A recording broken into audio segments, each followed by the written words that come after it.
Hi guys, माझी ओळख चॅनलवर तुम्हा सर्वांचं खूप स्वागत। आज आपण बटाट्याच्या काचऱ्या म्हणजेच बटाट्याच्या कापट्या कशा बनवायच्या त्या पाहूया। तर त्यासाठी आपल्याला 4 मध्यम आकाराचे बटाटे घ्यायचे आहेत। ते मी इथे व्यवस्थित सोलून घेते। जर तुम्ही अजून माझी ओळख चॅनलला सबस्क्राइब केलं नसेल तर प्लीज सबस्क्राइब करा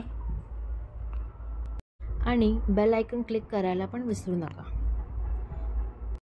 तर मी हे सगळे बटाटे व्यवस्थित सोलून घेतलेले आहेत। तर आपण ह्या बटाट्यांना आता व्यवस्थित अशा प्रकारे कापून घ्यायचे।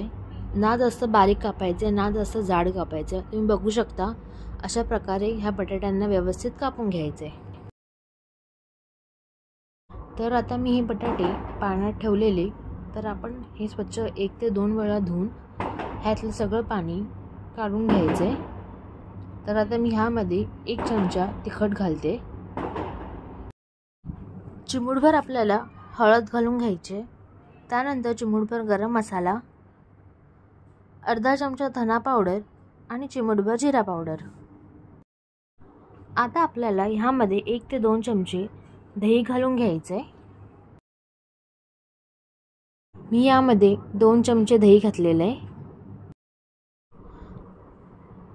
तर आता आपण अर्धा लिंबू ह्याच्यामध्ये पिळून घेणार आहोत। आता हे सगळं व्यवस्थित मिक्स करून घेते। त्यानंतर आपल्या ह्याच्यामध्ये 1 ते 1.5 चमचा मीठ घालून घ्यायचे। पुन्हा आपण हे सर्व व्यवस्थित मिक्स करून घेऊया। व्यवस्थित मिक्स केल्यानंतर आता आपण हे 5 ते 10 मिनिटं मॅरिनेट करायला ठेवूया।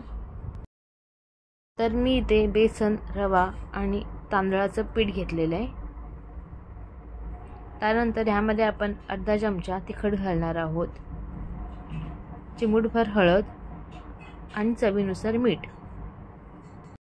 आता हे व्यवस्थित आपण मिक्स करून घेऊया।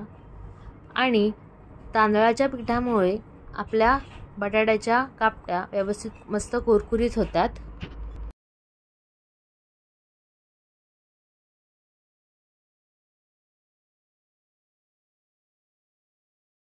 आता मी एका फ्राईंग पॅनमध्ये 1 ते 2 चमचे तेल घालून घेणार आहे। अशा तऱ्हेने आता आपण ह्या बटाट्याच्या काचऱ्या ह्या मिश्रणामध्ये व्यवस्थित घोळून घ्यायच्या आहेत।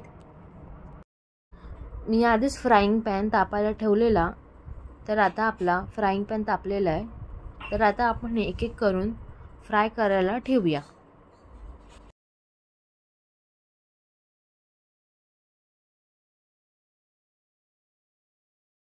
मी या सगळ्या कापट्या व्यवस्थित फ्राय करायला ठेवलेल्या आहेत।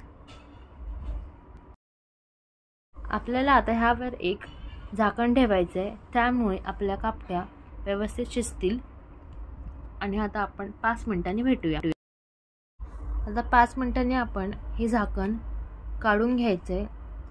तुम्ही बघू शकता आपल्या कापट्या व्यवस्थित शिजलेल्या आहेत। आता आपण ह्या एक एक करून परतून घेऊया। मी हे आता एक एक करून परतून घेते। तोपर्यंत जर तुम्ही अजून माझी ओळख चॅनलला सबस्क्राइब केलं नसेल तर सबस्क्राइब करा। तुम्हाला ही रेसिपी आवडली असेल तर कमेंट करायला विसरू नका। तुम्ही पण नक्कीच ट्राय करून पहा। ही रेसिपी लगेच होते, मुलांना देखील खूप आवडते। तुम्ही या कापट्या मुलांना टिफिनसाठी सुद्धा करून देऊ शकता। आपल्या कापट्या व्यवस्थित शिजल्यात की नाही ते बघण्यासाठी आपण एक चमचा घेऊन असं प्रेस करून बघू शकतो। त्यामुळे आपल्याला कळेल आपल्या कापट्या व्यवस्थित शिजल्यात की नाही। आपल्या कापट्या व्यवस्थित रेडी झालेल्या आहेत। तर मी आता इथे ह्या एका प्लेटमध्ये काढून घेतल्यात। चला तर मग गाईज, अशा चमचमीत रेसिपी बनवण्यासाठी पुन्हा भेटूया। बाय।